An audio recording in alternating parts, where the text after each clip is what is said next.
chatbot in a digital mobile first landscape. And afterwards, Philip will join or will take over, talk you through chatbot technology trends and developments, explain something about how we look at guided conversations and transactions. And Philip will explain something about a real-life case we did within a week. And of course, at the end of the webinar, there is during the webinar, I must say, there is also room for asking questions. So for our webinar principles, please keep yourself on mute. If you have any question, use the chat function in your webinar console, and we will have a look at it and answer these at the end of this webinar. So let's start. Why are we organizing this webinar? Now, we see a lot is happening within companies to become more and more digital. But in many situations, we ask ourselves the question, is this really in the customer's interest? Yeah, so lots of innovations we see, but still there are many obstacles regarding customer contact and interactions, resulting in a poor customer experience. So it's our ambition to help our customers with removing barriers for their customers and make it more easy to do business with them. Customer experience, yeah, it's of course something not new. We know that yeah, this is kind of a continuous process. It requires continuous attention and it's not solved with only doing a project. In fact, every experience or every customer contact that a customer has with an organization is part of a kind of a scale on which is weighed whether a customer thinks positively about an organization or not. So it asks a lot of effort to keep a customer satisfied. And especially with digital channels, it's of course becoming more and more challenging with all these channels to reach a consistent, let's say, experience with your customers. Now, what analysts say about this is of course a lot, but Forrester, for example, says that the customer experience can be improved through communications. But doing so, you must be sure that the 3 E's, as mentioned here, are okay. Yeah, so if you want to improve your customer experience through your communications, in many situations, the only way you come in contact with a lot of your customers, then of course it should be easy to interact with you if they have questions back to you. Of course, it should be relevant information, and yeah, also the tone of voice is very important. Now, what another analyst says about communications in this matter, in this situation, it's Aspire. Aspire is also doing a lot of analysis in the Benelux region, and they say that most enterprises, of course, have an omnichannel communication strategy in place, but it's really difficult for them to execute this. Yeah, so the ideas are there. There are a lot of projects in improving the customer interaction, but still they're struggling with how to implement everything they defined and see as their ambition to achieve. Yeah, these are the main reasons why this is so challenging. Silos in organizations, of course, legacy of IT systems, sometimes even culture, a lack of skills, unclear ownership. Yeah, but fortunately, this can change rapidly because technology is becoming increasingly capable of helping business users, marketers, and, for example, CX professionals, actually everyone involved in customer contact, to really take ownership of customer interaction in a digital way. So in real life, what we are facing is that the bad user experience often is caused by complex IT, complex organization structures, and poor data quality. And our vision to this is that we think it's important to solve this not by considering of using solutions tailor-made, because it takes too long and customers don't wait for your improvements as a company. But we believe that what we call a customer interaction layer, addressing this poor quality, complex organization structures and complex IT, is a faster way to success, for increasing the customer experience. So we see this as a kind of a glue within an organization, or a bridge between the systems of records, the primarily systems of a company, and all the touch points which are available where customers can interact with an organization. This webinar is, of course, zooming in on Chatbot. Chatbot is a hot topic in many organizations. And of course, I want to explain a little bit more about our vision on Chatbot, but also share a few examples of my daily experiences with using chatbots with companies. But first, it's all about creating a seamless experience. So a frictionless contact between a customer and an organization. And Chatbot is only one of the channels. But why is this that's important? Because a lot of consumers become frustrated when they have to repeat themselves as they shift across channels. So Chatbot for us is part of many channels.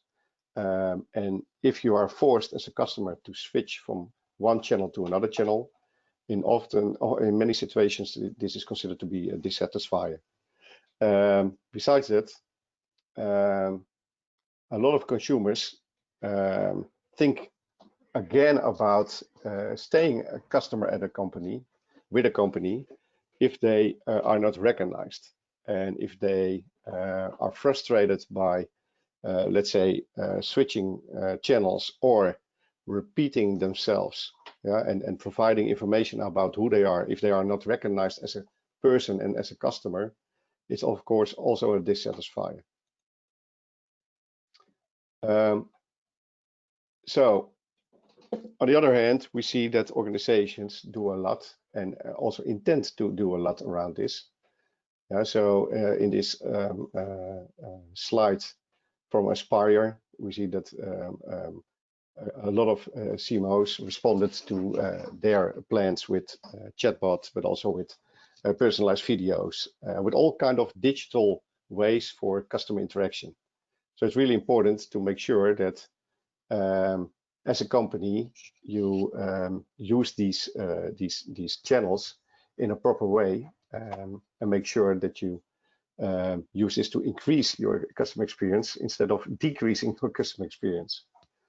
So for a few examples about this introduction, first of all, a quick summary of myself. And let's say I'm a buying persona, but this is me, and also a bit of my family. But if I interact with companies, the main thing is that I usually contact companies outside office hours, evening hours, because I'm very busy.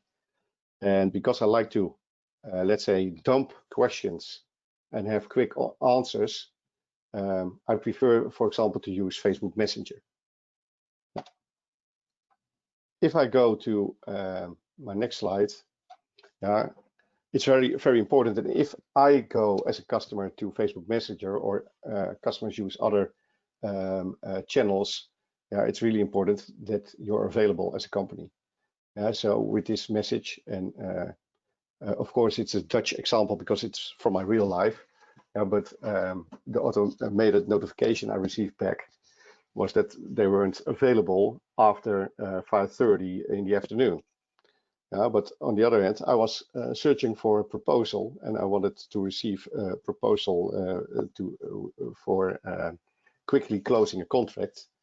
And at this time, they weren't even available. So if you use digital channels, Yeah, it's very important that it's supported 24/7. And in the same journey, at the same company, I went to another channel because Facebook Messenger even didn't exist anymore at this organization. The first thing I see is on their website is that they are apologizing for long waiting times due to Corona. I'm not sure if that's the best way to welcome people on your website, but yeah, they're struggling with probably a lot of questions. But no one likes long waiting times, and especially not me. But also, I wasn't recognized as a customer. But however, I thought it was a good alternative instead of Facebook Messenger to move to WhatsApp.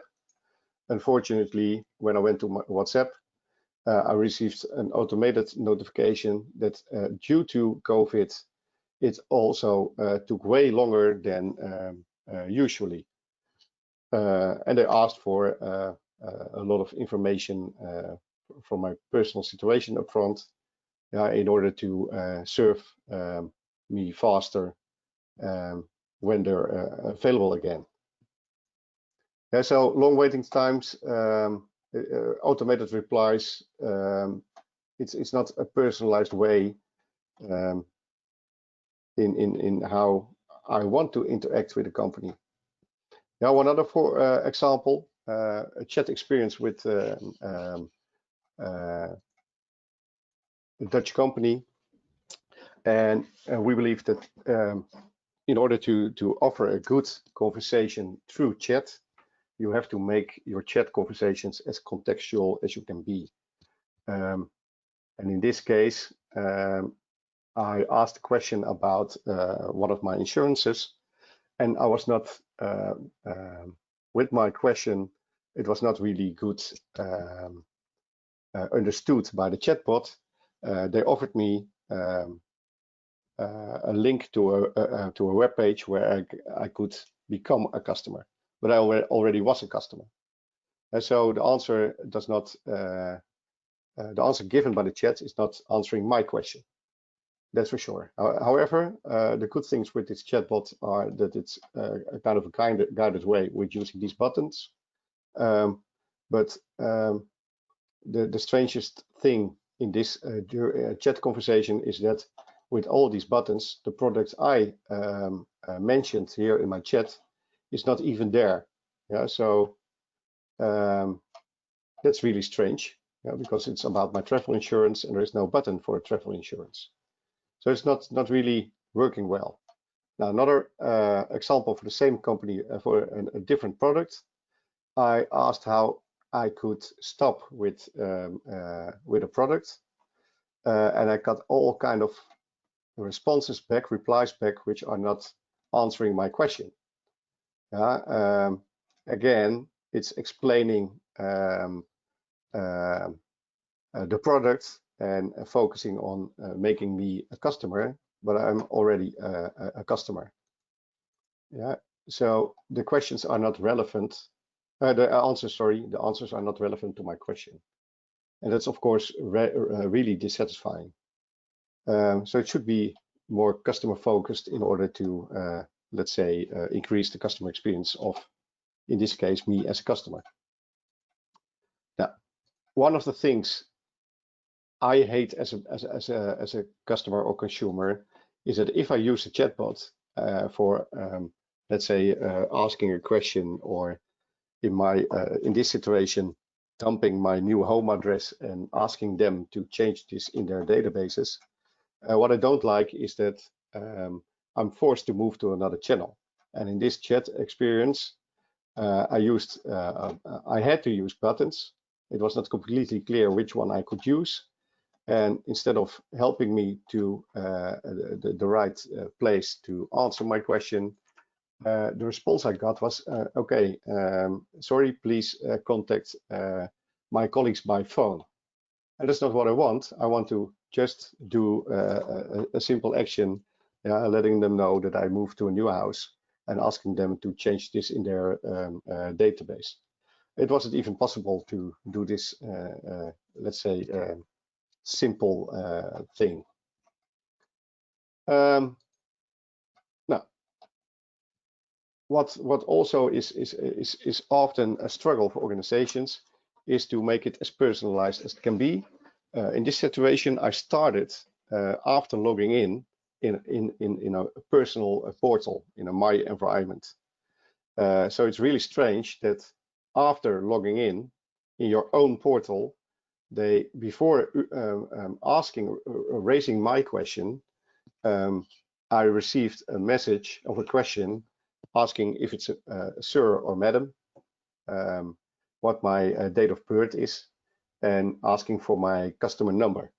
And that's really strange because I already logged in. So all this information should be available for this organization. On the other hand, we also see a very good chat experience with the Etheling. Of course, the Etheling is our Dutch proud. It's a leisure park like Disney, but of course smaller since we are just a small country. However, they are offering a good contextual bot with even recommendations. So proactively, after answering a question, they do recommendations which are in the same context of the question before. So that's a very positive way in order to help people in the chat conversation. There is an escape to a live chat. They also do this with fun. They say, do you want me to use my magic and to help you with bringing you into contact with a colleague? And finally, they also make sure that it can be a continuous dialogue. So if you leave the chat, you're exploring the website a little bit further, this signal will remain in your screen. So it's always possible to continue your chat conversation again. So very good example we've noticed. So with these examples, I think it's shown that there are still a lot of barriers which can be removed in order to make chatbots more powerful and use them as a tool in order to increase customer loyalty and also customer experience. Gartner expects that this will be greatly improved in the coming years and that more and more proactively help will be offered to customers. And besides that, it also fewer questions actually require human attention. So if you use the chatbot to automate a lot of these conversations without human interference needed, a lot of time will be gained by, let's say, call center agents to serve customers with, let's say, the most difficult questions which can't be automated. So the chatbot technology can build a bridge between channels and remove friction thresholds through other channels as well. Now, I think this is my introduction so far. So I want to hand over to Philip, who will explain a little bit more about the evolution in chatbot technology. So let me... Yes, good afternoon, everybody. Thank you for the introduction and for your story, Dennis. Let me see if I can change the screens here. Just a second. And if it all goes well, you should see my screen now. Could you please confirm, Dennis?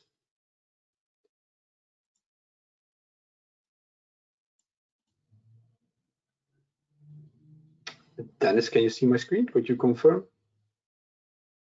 Sorry, I was already on mute. Okay. Yeah, please go ahead.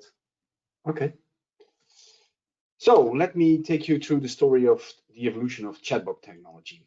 So quickly, when we look in 2014, and I can advise everybody to follow Steven van Bellegem. He's a really important person in the world of trend watching. Where is the world going from customer experience vision? And in 2014, he wrote a book, When Digital Becomes Human. And we saw at that time that convenience was becoming the new loyalty. And what he was saying in his book was like, hey, why are we choosing in 2014 en masse for Airbnb, Amazon, Booking.com. We all know those brands. They were relatively new at the time, but they had one unique selling point. They made our lives easy. So convenience was at that time the new loyalty. If you want to gain new customers, that was the vision. If we fast forward to today and further on, he's saying now, well, digital convenience is a commodity. It's normal that you offer this service to your customer. People are, again, waiting for more, better experiences. So you need to invest on that. Oh, that's a movie. Apologies. Apologies, this is going wrong. Sorry, that was not my intention. Excuse me. So the question is, what we get a lot is, yeah, but okay, chatbots, they are by definition very complex, impersonal, they take a lot of time and everything. And so also business users, they can't use them. Well, at Dialog Group, we think that's a wrong statement. Because a chatbot can start from an existing frequently asked question page, for example. We can scrape that page very easily. We can import that in several systems, and in minutes we have already a first version of a chatbot. However, we believe also that a chatbot should be personal. Dennis also mentioned the example of Etheling, for example. There should be a personal contact possible with your back office. For example, when I'm stuck in a chatbot, it could be very nice or desirable that somebody is reaching out to me in person, like, hey, can I help you? Or that a customer could reach out to your staff and say, hey, I want a live takeover, for example, help me. And because we can do that, and because we believe that business users should maintain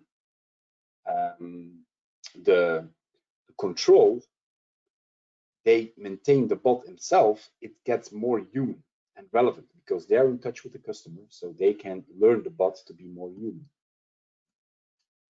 The word chatbot, we already mentioned it. And if I ask the people, hey, how many definitions and what is a chatbot? Well, there is a lot of definitions in the world. And if we say, is a chatbot new? If I would ask it now in a poll, I think a relative lot of people would say yes. But basically, the first chatbot already saw the light in the early 60s. So that was a really first rule-based chatbot, but it even passed the Turing test. And Turing test is basically, can you trick a human with technology to believe a human was answering the questions? And they already achieved that in 1966. One of the best definitions of a chatbot I found was in chatbotmagazine.com, and it's just saying, yeah, but a chatbot is a service, and that service is powered by rules, and sometimes artificial intelligence is applied. And basically, it communicates through a chat interface. And a chat interface can be many forms. People think quite often in an app, but you could also say that a chat interface is, for example, your Google Home or your Alexa. That's also a chat interface. Or your WhatsApp or SMS even could be a chat interface. So we are saying that develop the same logic of your chatbot and expose that to multiple chat interfaces. Of course, also in chatbot world, we have several types, or again, this is my definition, but I think there are some types of chatbots, for example, the very basic ones, the scripted bots. They have a very simple flow. They're limited or have no integration at all. They're basically the basis. What we see is the rise of the frequently asked question bot, and they start to get a bit more multiple flows because the customer can ask in multiple ways certain answers or questions. And we see some basic NLP, and NLP stands for natural language processing. So even when I'm not saying exactly the same question, the bot is able to understand what I mean. The next level is the contextual chatbot. And that's a bot that can be proactive and can handle multiple flows or advanced flows.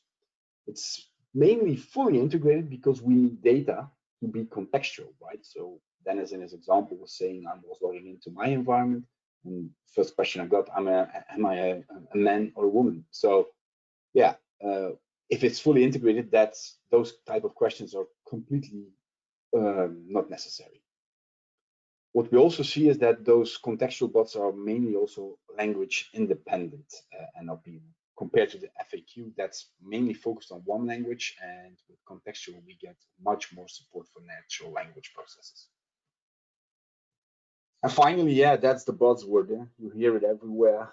Microsoft, you name them, all the big companies are promoting AI. And in essence, an AI bot is not wrong. Yeah, it can be very useful, but we would like to warn you too. It has a high learning curve. That AI is trying to simulate behavior of a human. And to achieve that, it needs a lot of data. It needs a lot of use cases. It needs a lot of business logic. So that increases the learning curve. And in the beginning, it can be a very high risky project. Why? We saw examples even from Microsoft that at a certain point, the bot was promoting some racist promotions and everything. Because if it makes its own decisions, and that could have a huge impact. And if you want to communicate very personal and relevant to your customers, this could be a risk. I'm not saying you shouldn't do it, but be aware of the risk that an AI bot is a very long learning curve. However, it has advantage that it can also do next to NLP, NLU, which means natural language understanding, so sentiment of people. And if you want to deploy it, you really need to look at it from a native architecture. It's really something new. It's really, AI is a different game. So if you have the data and if you have the investment available and the time, you could go with AI, but maybe a contextual bot or FAQ as a starting point is a better choice and with a higher return on investment. If we look to the benefits of a chatbot, we think, yeah, one of the biggest one, of course, it's a machine, and basically machine is available all the time, 24/7, 365 days. So it doesn't get sick. It's just always there. It can support your customers. It helps to improve your customer satisfaction, as Dennis already mentioned. He's a big fan of chatbots, and if he gets a good experience, he's really a happy customer. A chatbot is, of course, not limited to one task. It can do multiple tasks at the same time, and in that way, you can also automate your business processes very easily. The customer can modify his addresses by himself, or can do some more advanced stuff like promoting things to go further. All kind of self-service, basically, digital self-service processes. Of course, it reduces the cost. The scalability is high. If you want to increase your contact center, it will cost you a lot of employees, but increasing a chatbot is a matter of just increasing your hardware or your capabilities. And in that way, it's a much cheaper technology to support your goals. And if the experience is good, it will definitely increase your customer engagement, and people will tend to go more relative back to you as a company. If we implement a project, a chatbot project, we always think, okay, let's start dreaming first, but start small. Prove your ROI and grow it from there. So I will present later in this session how we did it for a medical company here in the Netherlands. But basically, this is our very simplified project lines. We start with a very clear planning on day one. We want to really know what's the purpose of the bot. Should we design multiple bots for different purposes, for example? What's the market asking for? And not from a company perspective, but from a customer perspective. What is the customer expecting, or what he's trying to achieve via the bot? In day 2 and 3, we already are building our proof of concept. We do that in an agile way. We refine our requirements, KPIs, of course, and we get rapid testing with end users like employees, or maybe in some cases, real customers. When the tests are good, we can take a first bot live. Why not? And we start analyzing those results and the feedback we get, because a bot is as smart as developers. We need to review those feedbacks, optimize the conversations, and we launch a new bot immediately. So it's a continuous improvement process. And after day 5, basically, we can deliver a controlled growth. We would look at new use cases, other teams, or business units, because yeah, we always talk about the chatbots for external purposes for customers. but how handy it would be to develop a chatbot, for example, for your call center, and that the call center agent would find his answers very fast to serve the customer who's calling. It could also be an internal chatbot that can be fully integrated with a variety of systems.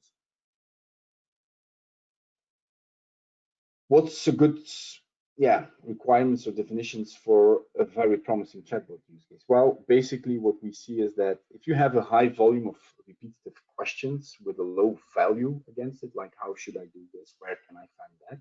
So really repetitive, time-consuming tasks or procedures, that's a really good crucial criteria to choose for a chatbot project. Because basically you want to use your employees in more complex processes and use the knowledge of your employees rather than always giving the same low answers.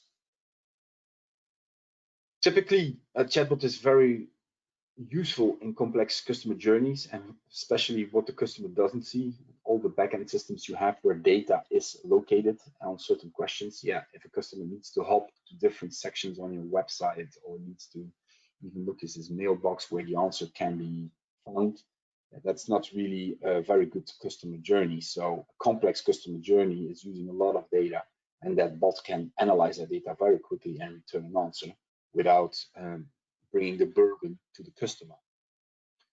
And we also see that if you're looking in a way to get data collection organized or reporting, then via quick and short interactions, yes, no answers, providing data forward and backwards, then a chatbot is really ideal. What are then the ideal conditions to get a good chatbot experience? Well, what we are promoting is guide that user, right? It's a guided conversation. Do not leave any open questions out there. Avoid duplicate questions, ambiguity, basically. Be quick and clear. Don't ask for unnecessary questions. Reduce that complexity of questions. Add some context to it. If you already know who's the customer, why asking for certain variable data. And also, this is really crucial, number 4, like I said, at a certain point, even humans need some help, right? Sometimes we just need to reach out to a colleague because we know he has the better answer or the experience. It's the same with a chatbot. At a certain point, a chatbot would say, I don't know, I don't understand, I don't know. If there is no escape foreseen, that will give you a bad rating, basically, or a bad experience to your customer. But if you would say, hey, do you want to speak with an employee or with a colleague of mine, that could really help to bring in a human. And you could also do that proactively. If we see some confusion triggers in the chat conversation, the agent could automatically receive notification like, hey, we need some help here. The chatbot is probably not going to address the questions correctly. So proactively involving a human is really, really important. And of course, we need to analyze the data continuously. The world evolves, the questions evolves, all kinds of situations where you think of, okay, we have that digital data, how can we improve our chatbot? Some typical use cases we see with chatbots, mainly in digital self-service, for example, onboarding your customer, faster claim process, notifications, of certain interference, there's a problem with a certain system, all those kind of things, you can quickly send that over to a chatbot. And basically, smarter conversations within every customer journey brings a big benefit for the consumer in the organization. The organization gets more insights, can get things better arranged, and the consumer is basically happier and also helped. So it's a win-win situation. So that's why we call it guided conversations and transactions, basically. Because why are we doing that? Why do we believe that? Especially also in the current situation we're living in, we see that consumers are now really hyper connected and they are increasingly impatient. They want the answer now, they want it in a few minutes, they want to just drop your question, and it's okay that you can send an answer back later, but they want to have it basically real time and managed by the company and not by themselves. So this means that we need contextual digital self-service.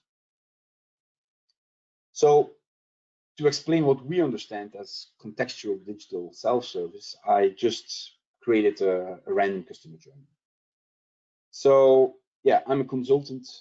I had an appointment and I arrive at my car and I see that my 4 tires are unfortunately flat for some reason. As you can imagine, my journey starts not very well. I'm a bit upset, angry that this is happening to me. And basically I want to leave as soon as possible to my next appointment. And I don't, it's near lunch break. I said, oh no, I need to call the call center. It will be not available. But suddenly I remember that in my last newsletter that there was a phrase pointing that we now have at my insurance company a chatbot that can handle damage claims. So I remember that, I find that email, and via that email in the hyperlink, I click on it, and immediately the chatbot recognized me because I'm using personalized hyperlink. So my data of my car is immediately offered, like, hey, Philip, and apologies that the screenshots are in Dutch, but yeah, our demo instances are built in Dutch for the moment, so that's the reason why you see Dutch language here. But basically, you can see that the chatbot is saying, hey, is there a problem with your car, with this license plate? Yes, and here with the guided conversations, I can easily file the problem. So because it's contextual, it's really easy to make a report. And in a few moments, the car supplier is arriving and is helping me. My tires are replaced, and the only thing I need to do is pay via bank card because my insurance, my current insurance, is not covering these kind of damages. To reclaim the money, I need to take a picture and send it over to the declaration department of Dialog Insurance. And in that way, the process of claiming or getting my money back is much more faster because I show the transaction of the receipt and everything is in order to file the claim.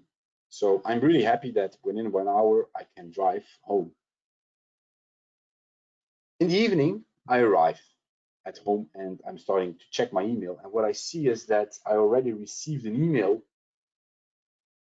informing me that the claim was received and that they already attached the status of my claim. So that already happened in the afternoon. And I can see that there is also a personalized video included in that same email. And the reason why is it's the best next action because they detected that my current insurance policy made me forced to pay. And they were trying to upsell now the best next action, an insurance policy that is avoiding that in the future. So less friction, basically. So I'm really interested in that video. So you can see that this video is personal and that I have a personal advisor, which is Dennis. And in that video, I can even choose for a new insurance package and in the video. So I don't need to switch over to a new channel. I can interactively choose for a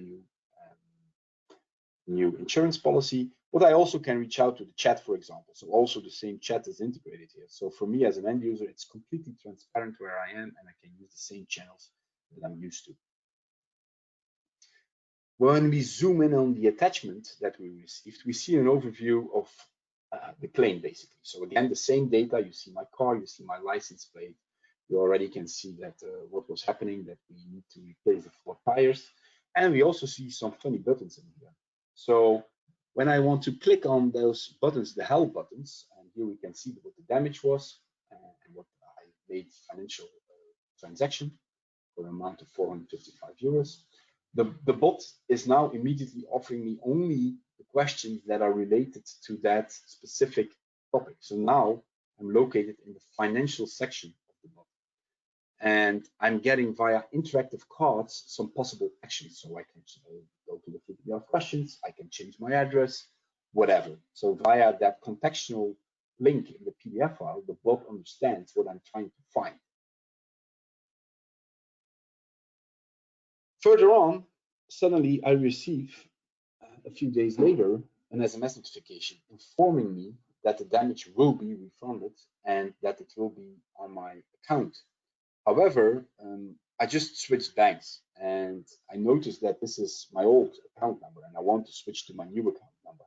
And I also get extra service here with a link that I can change my account number. But if I click on that personalized link now, I get the same bot basically, but now the interactive card is only shown to change my bank or my account details.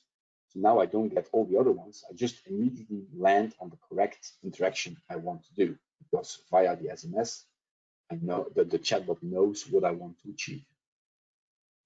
After I change my account number, I get a new text message. Okay, we received your SMS, and sorry, we received your request to change your account number, and this is the confirmation of the SMS that it was changed. So yeah, now I get even my refund basically on my account number in a few days. So proactive communication. So what did we saw in this example? It was a positive customer sentiment. We started very bad. As an insurance company, you could imagine that somebody is really pissed and frustrated about you. But we managed to control that feeling and change that to positive sentiment via self-service. We communicated via different channels. You saw the SMS, you saw the chatbot, you saw email, even video, and those channels are feeding also the back office of the insurance company. So this is an advantage for your customer, but also for your back office systems. We did an extra service via the next best action. That was that personalized offering via video to avoid that I need to pay upfront the damage. And it was using all the same data across all the different channels. So it was, for me as an end user, very good personalized, hyper-personalized experience.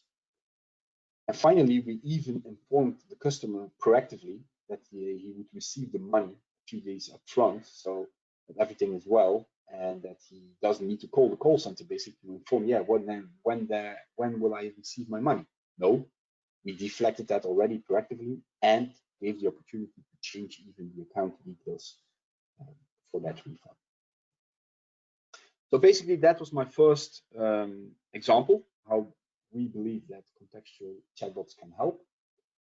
Let's zoom in now to a real customer case of Star HSL. Who is Star HSL? First of all, they're in the vertical of medical, they offer medical services. They're located in the southern part of Netherlands, and they do a lot of research for blood, all kinds of things, also echoes for patients, basically. You can imagine with the COVID crisis that certain things were flooding at the contact center. So the customer contact center was 42 employees large. They had an average of 4,000 incoming calls per day. And the challenge they had that there was a huge increase in incoming calls, and they saw that the waiting times were significantly increased. Sometimes the patient should wait for 3-4 hours before speaking to an agent. And of course, this also was causing a lot of new staff introductions and additional costs that they didn't foresee. And the government during the COVID crisis was continuously changing their policies and the rules. So how do we let our patients know what the new changes are of the government? So that was a really big challenge. And they said, yeah, we want to, with Dialog Group, let's take up the challenge. We want to introduce a chatbot that already people on our website can find the most frequently asked questions, and with the objective to reduce phone waiting times. There should be also a live takeover for customer care centers, customer contact center people, for example, and that it should be a phased plan for controlled growth. And the ambition also was to lower the incoming calls, of course, and less outages in their appointment calendars, because people need to make an appointment to take their bloods, for example. So how did we approach the project? Basically, our first conference call was on May 20. We introduced ourselves. We said, okay, let's do this in kind of a pilot phase. We want to help you very quickly. we aligned our planning, our objectives, and in the same week, we already deployed the environment. We imported their most important questions. We rewrote those questions because after our workshop, it became clear that the current frequently asked questions were not very useful for a chatbot interface on screen. I'm not going to walk through to the whole flow, but in essence, on June 1st, the birth of Sam was there, and Sam is the name of the bot. That's also an advice we give to our customers. Make it personal. It's important that people recognize who you are as a company offline, that they recognize that also online. So we gave the name Sam to them, and it was live basically in the evening. We did, of course, further on monitoring, but the training of the live takeover was also in week of June 8th. And basically from that point on, the business users of the customer care center were in control of the bot. And they were adding new questions, learning the bot to handle more questions, listening to the government, adding new rules, and so on, and so on, and so on. We also introduced new documents that they could share in the live chat, so the patients would receive an appointment confirmation and stuff like that. So really, really fast and agile approach. And by the end of June, the pilot stopped because that was our agreement. And now I can happily announce that Sam is still evolving as a chatbot and is continuously being developed further on. So we're working with them towards that controlled growth that they were looking for. If we look at some key highlights, results after 1 week, we were really, really surprised that basically the chatbot was found without any promotion we did in emails or posters or whatever. The chatbot was immediately spotted, and we reached an average of 400 conversations by chat per day without any promotion or marketing materials. It was just organically grown. And we saw also some patients that said, oh, this is great. Now I don't need to queue for a few hours or wait for so much time before I speak with somebody. It's immediately responded. And also from the employees of the customer care center, they were really happy that they now had the ability to take a live takeover in the chat, because now they could perform multiple chats. If you compare that with a phone call, you have one patient on the line and you can't help another one. And with chat, it is by nature, it's a kind of asynchronous channel. I send a message over and I maybe go away, but when I return in the chatbot, we can discover that patient again, and then they can pick up that conversation from there. So in that way, you are able to support or serve multiple live takeovers at the same time. And of course, we saw a decrease of waiting times at the customer call center, which was obviously good news in stressing times.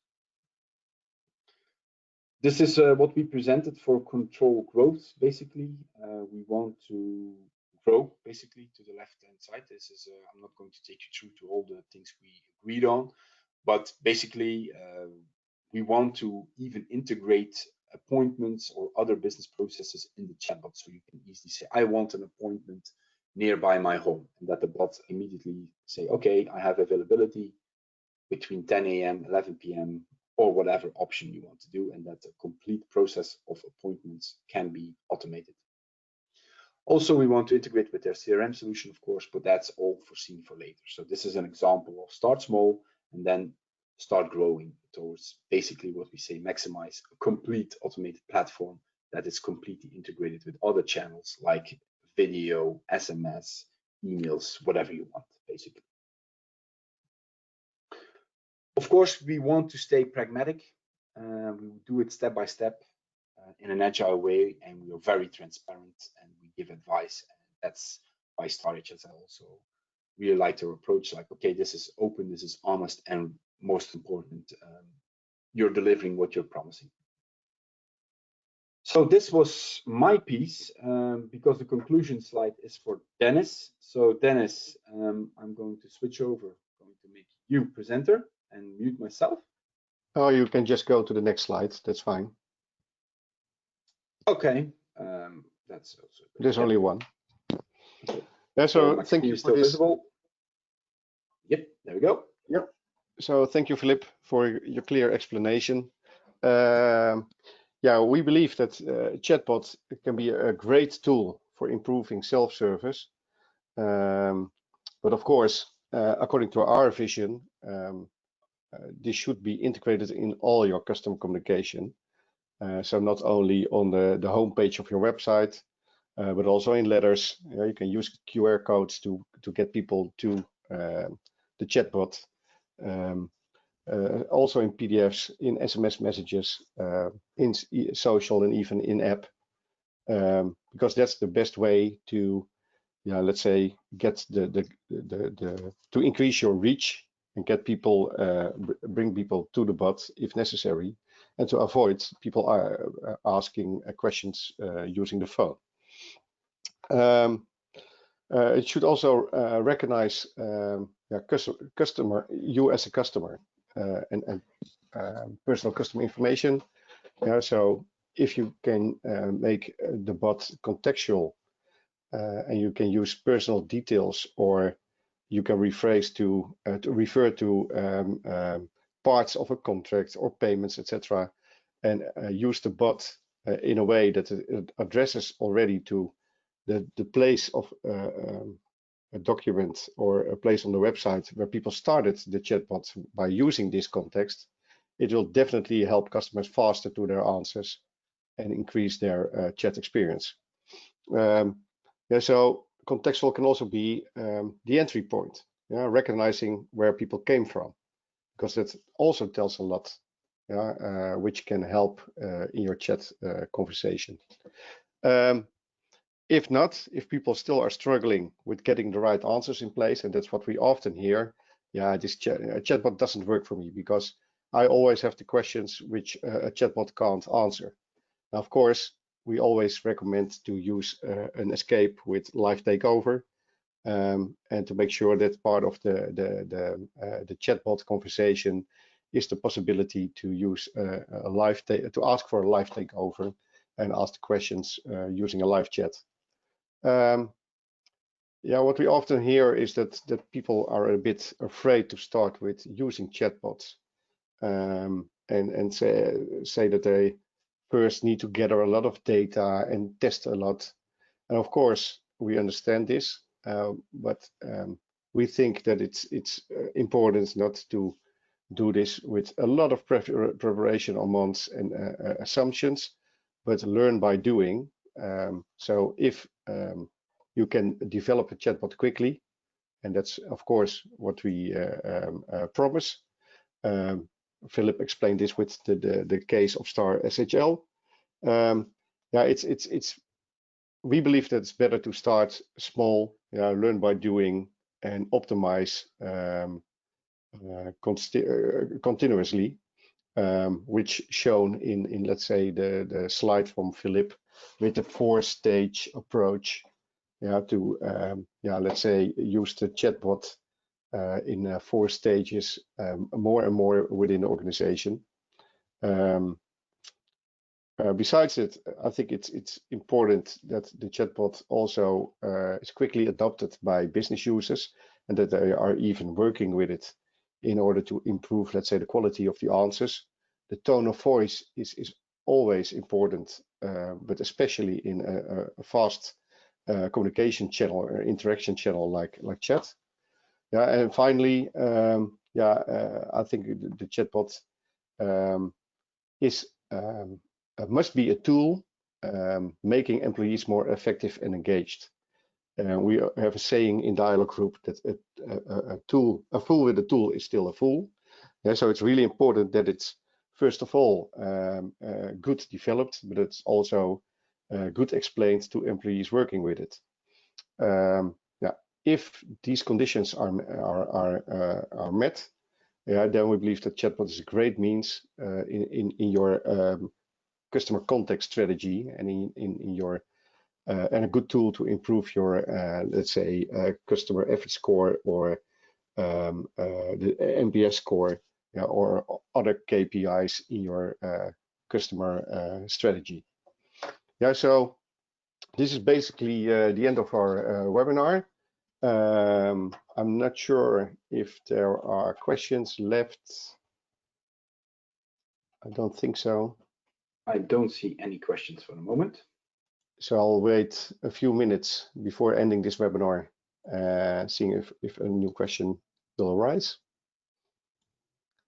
Meantime, I already will thank everybody for participating in this webinar and joining us here. Hopefully, it was a nice experience for all of you. No, I don't see any questions, Dennis, so I think we can conclude this webinar. So thank you again for joining. Of course, we'll make sure that these recordings become available to you, and have a great day. I'll end this webinar now.